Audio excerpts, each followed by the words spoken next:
Ever feel like you're swimming upstream in life, just constantly battling the current? Yeah. Today, we're diving into some ancient wisdom that might help us find a better current, a better way to go with the flow, Okay. the Tao Te Ching. Sounds good. Now, I know what you might be thinking, ancient wisdom sounds a bit dusty for my Tuesday. Right. But trust me, this isn't about, memorizing old sayings. Yeah. This is about tapping into a way of thinking, a way of being that's surprisingly relevant to how we navigate our modern world. Absolutely. Yeah. And you've shared some fascinating excerpts from the Tao Te Ching. I have. And we've got both the original text and the English translation, so we can really get a feel for it. Yeah. Plus, there's a preface that explains some key concepts like Tao and Wu Wei. Right. What I'm really curious about is how these ideas, written thousands of years ago, can offer guidance for, well, everything from our careers to our relationships today. What do you think? Absolutely. One of the most fascinating things about the Tao Te Ching is that it doesn't give you a rigid set of rules.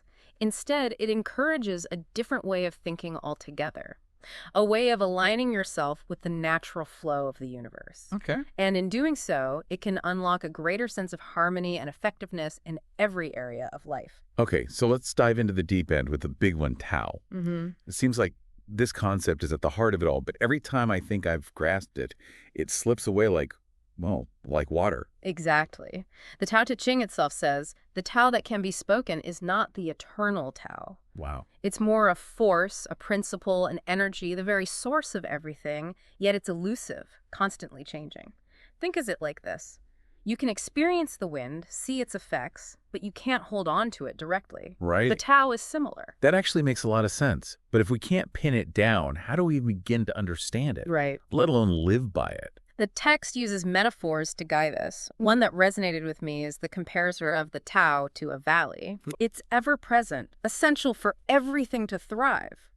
But we often overlook its importance because it's not flashy or attention-grabbing like a mountain peak. That reminds me of those times when I'm so laser-focused on achieving a goal that I completely miss out on the small joys along the way. It's like I'm so busy scaling the mountain that I don't even see the beautiful, fertile valley right there. That's a great way to put it. We get so caught up in the doing and the striving that we forget to connect with the being, Yeah. the simple state of existing in harmony with the world around us. So maybe understanding the Tao is less about achieving a specific outcome and more about changing our perspective, our approach to life itself. Precisely. And that's where Wu Wei comes into play. Wu Wei. Now, this is one I've always struggled with a bit. At first glance, it seems like it's all about just chilling out, doing nothing. But I have a feeling there's more to it than meets the eye, right? You're absolutely right. Wu Wei is often mistranslated as inaction or doing nothing, but it's actually much more nuanced than that. A better translation might be effortless action or non-forcing. Okay, so how do we go from lounging on a beach, which, don't get me wrong, has its merits, to this idea of effortless action in our daily lives? Think of it like water.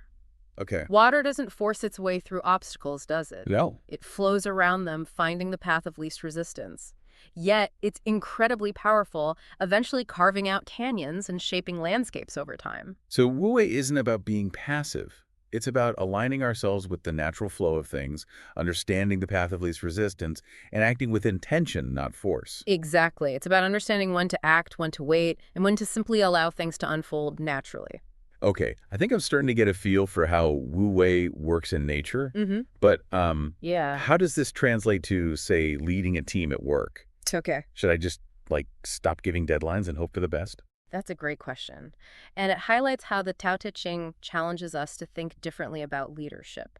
The text actually compares a good leader to someone who governs by doing nothing that is not in accordance with the Tao. It's not about micromanaging or forcing outcomes, Right. but rather creating the conditions for things to naturally unfold. So instead of dictating every step, a Wu Wei leader would focus on setting a clear vision, providing support, and then trusting their team to find the best way forward. Precisely. It's about empowering others to do their best work, not about imposing your will on them. And this actually ties into another key theme in the Tao Te Ching, humility over ego. Oh, interesting. So how does humility play into leadership, Right. or even just navigating life in general, according to the Tao. The Tao Te Ching emphasizes that true strength comes not from ego or self-promotion, but from a deep understanding of our place within the grand scheme of things. It's not about diminishing ourselves, but rather recognizing that we are part of something much larger. I can see how that ties into the idea of wu wei. If we're constantly trying to force our own agenda, to be the loudest voice in the room, we miss out on the wisdom and the power of the collective. Exactly. It's like that old saying, you can't see the forest for the trees. Mhm. When we're too focused on our own ego, we become blind to the bigger picture, the interconnectedness of all things. This is really resonating with me, especially when I think about how much our culture values self-promotion, Mm. especially online. It's like we're constantly being told to be our own brand and hustle harder. Right. The Tao seems to offer a completely different perspective, doesn't it? Absolutely. The Tao Te Ching suggests that true fulfillment comes not from chasing external validation, but from cultivating inner strength and wisdom. It reminds us that sometimes the most powerful action is actually non-action, Mm. or what we might call strategic letting go. I love that phrase, strategic letting go. It reminds me of another concept that comes up a lot in the Tao Te Ching, the idea that sometimes to gain something, we need to let go. It feels very paradoxical. Yes. The Tao Te Ching is full of paradoxes, which can be a bit mind-bending at times. But within those seeming contradictions lie profound truths. The text reminds us that the path to true understanding often leads us through confusion and uncertainty. It's like those optical illusions where you have to shift your perspective to see the hidden image, right? Exactly. The Tao Te Ching encourages us to embrace these dualities, to see beyond the surface level of things. One of the most famous paradoxes is the idea that less is more. Ooh, yes. That one really jumped out at me, especially the part where it compares governing to cooking a small fish. That's a great example. What do you remember about that passage? Well, it basically says that if you overcook a small fish, it falls apart. And it connects that to leadership, suggesting that sometimes the best approach is a light touch, not excessive force or control. That's a great insight. The Tao Te Ching is urging us to find that delicate balance between action and non-action, Yeah. knowing when to step in and when to step back, when to add fuel to the fire and when to let it simmer. This is making me think about those times when I've tried to force a solution, only to make things worse. Maybe there's a more wu-wei approach to problem solving, where we step back, Yeah. observe the situation clearly, and then act with precision and intention, rather than just throwing everything we've got at the problem. That's exactly the kind of shift in perspective the Tao Te Ching encourages. It's about trusting the natural order of things, understanding that sometimes the most effective approach is not brute force, but rather a subtle nudge in the right direction. So we've covered a lot of ground here, from the elusive nature of the Tao to the power of wu-wei and the importance of humility. But these are ancient ideas written for a completely different time and culture. Right. How do we even begin to apply these concepts to our modern lives, Right. especially in a world that often feels like the opposite of Taoist harmony? That's the beauty of the Tao Te Ching. Hmm. Its wisdom is timeless.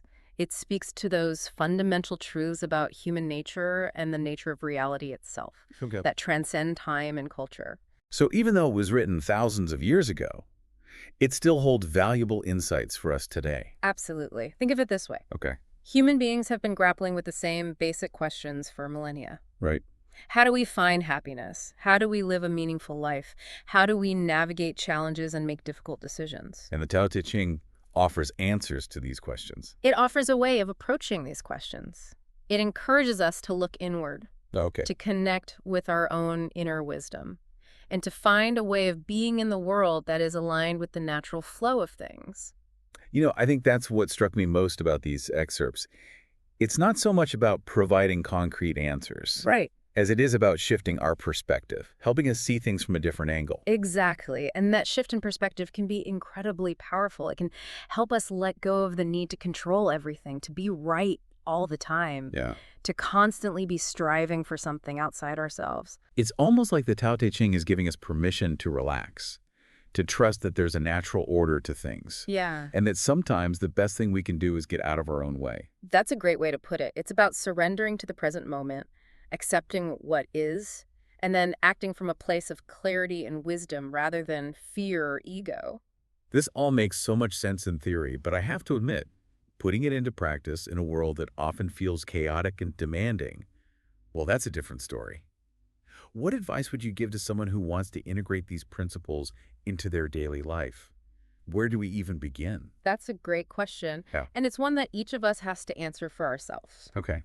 The Tao Te Ching doesn't offer a one-size-fits-all solution or a set of rules to follow. Remember, it's about finding your own way, your own path of effortless action. So it's more about the journey than the destination. Exactly. It's Yeah. about cultivating awareness, paying attention to the subtle signs, and learning to trust your own inner compass. So maybe it's less about trying to force ourselves to be more Taoist and more about simply creating space for those qualities to emerge naturally. That's a beautiful way to put it. It's about cultivating a sense of openness, curiosity, and a willingness to let go of our preconceived notions about how things should be.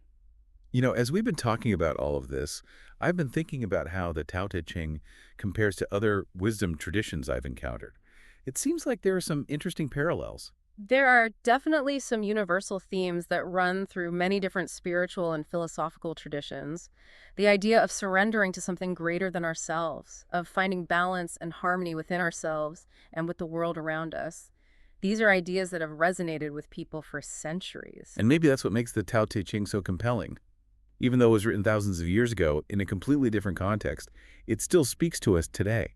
It reminds us that we are all part of something larger than ourselves, something ancient and wise that is always there to guide us if we just know how to listen.